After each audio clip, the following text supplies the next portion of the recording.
welcome back to another episode of Built Different with Levi Wanner. Today, like most days, we're joined with my sister Cozi here. Cozi just got back from the Women in Business event with Emily Frisella. Yes. So maybe tell us a little bit about the group, where it was at, and for the people that don't know who Emily Frisella is, what she does, and how she's helping you. Yeah, so it's a group of just like women entrepreneurs from all over the country. They hold it in St. Louis. Emily Frisella owns the Paper and Plan Co., which if you buy or sell a house with us, you get a notepad in your closing basket. Very nice. But she runs a few businesses of her own, and then her husband is Andy Frisella, so I know she helps him like run Arte and all of that kind of stuff as well. Absolutely. And what kind of drew you to that group other than other groups that are out there? I've listened to obviously like the Andy Frisella podcast. You're in the Arte group. Correct. Which is, it feels very like masculine, but I like that the same messaging, so it's just nice to have kind of like the woman's like perspective side of it. So this is your second time going. Yes. This time around, what was kind of the main thing that you were looking for going? Well, I'm also in, she has a group, it's like the Women in Business Academy that I'm in. So that is, it's like you get a call twice a month. You get like a one-on-one call with her, which is super cool. I am consistently working on leadership. True story. Yeah. So obviously sales, leadership, just growing and right, like growing in business and personally, I guess. Yes, and so we kind of went through your notes that you took, and there's some pillars here that you took away that I thought were super cool. Let's start with the number one thing that I think you came back with is that momentum goes both ways. Yeah, which is huge, because just think about your life, right? Well, think about like 75 hard. Mm-hmm. You do 75 hard, you build that momentum, you're like losing weight, your business is growing, everything's like going really good, and it just keeps like getting bigger and bigger the longer you do it. On the flip side, if you're drinking running amok through Montana. Yes. You're that like, right? If you're pushing to like go win, your momentum will just grow, but if you slip, it's easy to fall back into it. We've all lost and gained the same weight 10 times. So. Yeah, and it's a good point because they're kind of like small hinges on big doors.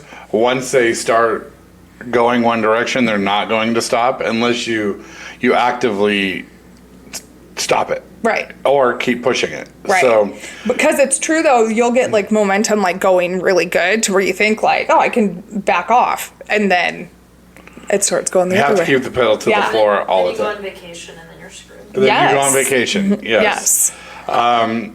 And then the second thing that you said is don't stack your losses. Tell me about what you learned there. Yeah. So obviously, like you lose sometimes, right? But your goal is to not lose twice, or to even make it to where like you don't lose twice in the same week. Which I was like that one sat with me. Absolutely. So what does that stacking look like for you, and how do you stop it? Those from stacking up. You have to. You just have to get right back at it, is how you stop it from stacking up.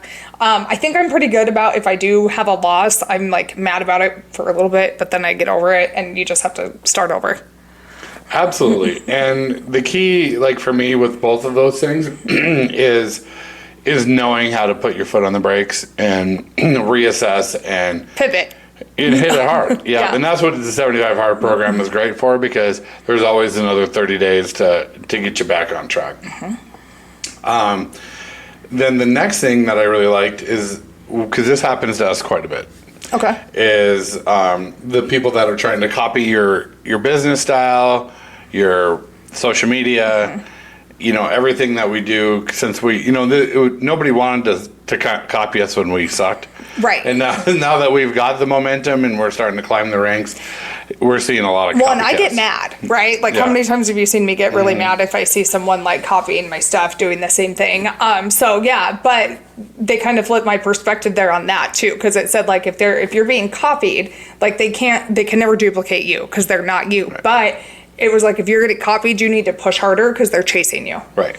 And my favorite saying is if people are trying to copy you, that they might have the recipe, but they don't have the sauce. Right. Because nobody can do or act or look or anything like we do. I'm not sure anybody really does. But if you don't have the sauce, you can't be copied. And we see it quite a bit. It is also, it means, for me, it's also... I kind of try to, I think, really strategic. Like in the building world, we're 6 months down the road, year down the road. So if you're copying what you're seeing on social media now, you're 6 months behind what we're strategically thinking. So you're always going to lag behind if you're copying somebody else. Well, and real estate is really kind of the same way, right? Even if it's like an existing home, like you're not getting paid for a minimum of 6 weeks. Absolutely. Right. Yeah. So it's like, yeah, you are always kind of planning way out in advance. And, like a lot of times in social media, like you are supposed to go look at like the top performing reels that are out there and then kind of emulate it. But I think it's important to get your own vibe. Yeah. Also, another thing I got in there, which I had in my notes, but I didn't tell you, was that you can set your Instagram to follow like the top home builders for you, to where you can see what they're doing. Oh, absolutely. Yeah. And then, you should see what's performing well, but then you got to put your own flair to it. Yes. Like, bedazzle it. Yeah. And I've been to quite a few of the Arte events, and the most powerful thing for me is the relationships that I've made there. The power is in the room. Obviously, being around people like Andy Frisella and Ed Milet is fantastic. Can't be duplicated. But the value for me is in the room and the people that you meet. Yeah. Did you meet some interesting people? I met some really cool people, and actually now I wasn't thinking about this when we were talking about it earlier, but what I kept saying when I was there, what's interesting is you meet, obviously there's people in all kinds of industries, right? There was a lot of real estate agents. There was a lot of like aesthetics, functional health kind of businesses there. But even like tattoo artists and all kinds of things. Everybody deals with the same issue. It didn't matter like what industry, everybody had the same issues. Absolutely. Business is business. Locations are locations. It's kind of a pet peeve of mine when people are like, well, that doesn't work in my market. Right. Business is business, no matter if you're selling ice cream or if you're selling houses, which I love ice cream, and if you're selling I would be a hell of an ice cream salesman. The other thing that I thought was cool there was, the like meeting different people kind of thing.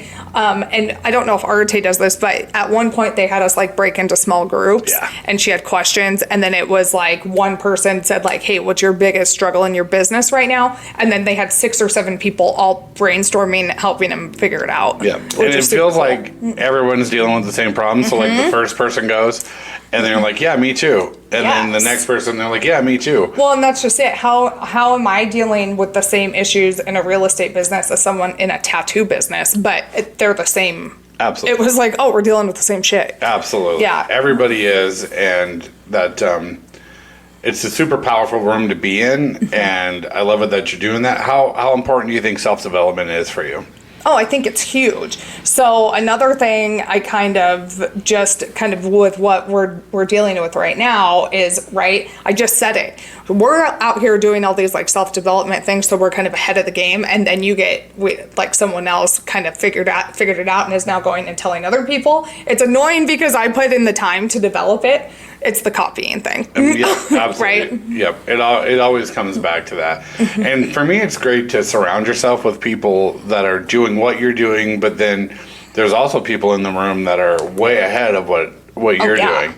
And I think it's important to not be the biggest fish in the small pond.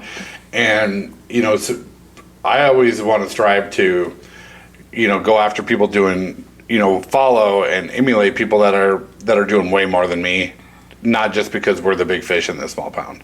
Oh, absolutely. To where there was a few people that I was like, should I be here? Like, you're killing it. And so yeah, it was super cool. Like, why are you talking to me? Yes. Yeah. But I've made great friends in the Arte. So what was so funny about it, I don't even know how they put it together though. Levi made a friend in Arte, and then his wife reached out to me on social media because she saw that I was going, and she was like, hey, my husband knows your brother pretty well from Arte. She was like, I can't wait to connect with you there. and they're in Michigan. Yeah. And I've made a great friend in Kansas City and Florida, and there's just a Bozeman. Bozeman. Yeah, that was an interesting one. I'm like, I hope he's not a doucher, and now he's one of my best friends. So Levi gets there and they're all like, oh my God, there's another guy here from Montana. You're from Montana. They're like, oh, there's another guy from Montana. I'm like, oh, great. But he wasn't a doucher. Oh my God. How big of a topic was AI? Huge. There was an entire session just on AI, to where a guy that's actually a part of Arte came in and taught. He basically tried to sell everybody on using AI because, right, it's always like AI is not going to take your job. Someone using AI is going to take your job. And then it was like, here's kind of like a step-by-step guide to getting started. That's cool. And from what I'm finding in my deep dive with Claudette, which was the name of my Claude. Levi's is a girl. Mine's a girl. And what's funny is when I talk to younger people, they kind of use it like as Google. Yes. And they're not like diving into the things that will save you time to let you do the important things. And that's what I'm trying to do, like manage my calendar, those kind of things that'll let me do the needle moving things, not just, make it automated and cheesy. Right. Yeah, it's crazy the stuff that you can have it do. I mean, you can, it takes some time to set it up, but you can basically make Claudette be your own personal assistant. That's what I'm working on. And Yeah. I spent a lot of time doing it. To thread all of these things together, we're gonna stay in our own game. We're gonna play our own game. Not like people can copy us. Keep your pace. Yes. Yes, and I think that's hard, and that's going to be the last thing I cover here that isn't from the Women in Business because it's my favorite Ed Milet theme. Don't get knocked off by a loss. Keep going after it. What is one thing that you're going to do different that you picked up from that conference or event? Well, I get my Claude set up. was my big takeaway. I mean, honestly, I feel like I'm constantly learning and changing. Yeah. So I can't say, obviously, the Claude thing is the big thing I took away from it. But you're right. I do feel like I connected with other women there that I'll keep in touch with. And well, even I went into it wanting to find a virtual assistant to edit reels and stuff. And I got connected with 2 different ones to interview to do it just from that group of women, which Absolutely. is crazy. And I think it is important because in Arte we have women in there obviously, and they're powerhouses. But I do know a lot of women don't feel comfortable in some of those rooms. So it's a great thing. I wanted you to have your thing. Oh yeah. Which was really it, because Yeah. there's a lot of the women that are in the Women in Business that are also in Arte. Absolutely. So we're going to close with one of my favorite. This kind of goes back to the keeping the foot on the gas and keeping the momentum and we've talked about it on this podcast before, but I think it's important enough to cover again the separation season. And this is Ed Milet's thing. This is where I learned it from. And he says there's 2 different times of the year when it's separation season, when you can either catch your competition or start lapping them. And that's summertime, midsummer, and the holiday season. And it's basically that right now we need to be pushing as hard or harder to catch your competition or go past. And I think you and I have done a really good job at doing that, is keeping our foot on the gas. So to the listeners, go find Ed Milet's podcast on it. It is fantastic. Separate from your competition or catch them. Now's a great time to catch them. So Cozi, just to kind of sum this up, let's give Emily Frisella a shout out and the Women in Business. You can find her on Instagram. She's fantastic. I've met her. She is a rock star. Oh yeah. Thanks for bringing this back to us, and we'll catch you next time. You can find me at Levi Wanner on Instagram. Thanks for tuning in to Build Different.